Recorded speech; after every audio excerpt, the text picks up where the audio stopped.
Udahni duboko. Izdahni polako.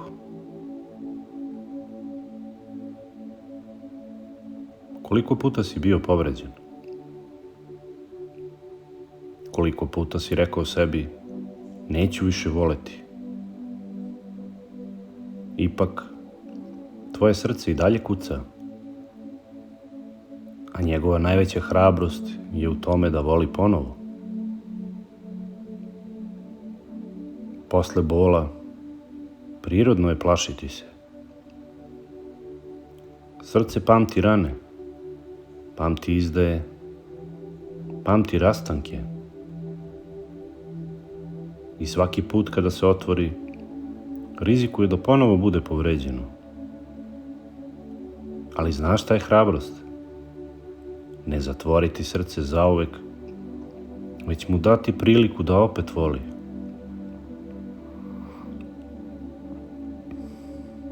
Mnogi biraju da ostanu zatvoreni, da ne veruju nikome, da ne poklanjaju osmeh, da ne pružaju ruku.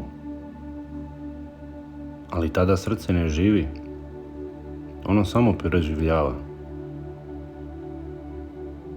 Prava snaga je u onome ko uprkos svemu odluči da veruje ljubavi. Kada voliš ponovo, ti ne poričeš prošlost. Ti kažeš, bolelo me je, ali nisam dozvolio da bol uništi ono najbolje u meni. I to je dokaz da je tvoje srce veće od svih rana koje je prošlo.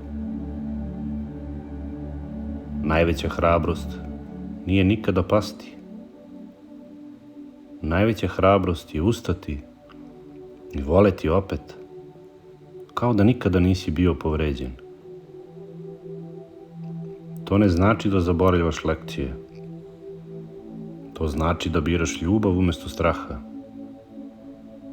I znaj, svaka ljubav je drugačija. Samo zato što te je jedna povredila, ne znači da te druga neće izlečiti. Samo zato što jedno srce nije ostalo, ne znači da te drugo neće voleti zauvek.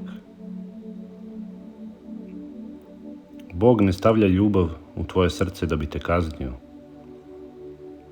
On stavlja da bi te naučio, da bi te oblikovao, da bi ti pokazao koliko si sposoban da voliš. I ako ti daje novu priliku da voliš, znaj da je to poklon, a ne pretnja. Zato ne plaši se da voliš ponovo. Jer hrabrost nije u tome da zatvoriš srce, već da ga otvoriš još jednom. I možda baš ta nova ljubav bude ona prava. Ona koju je Bog od početka čuvao za tebe.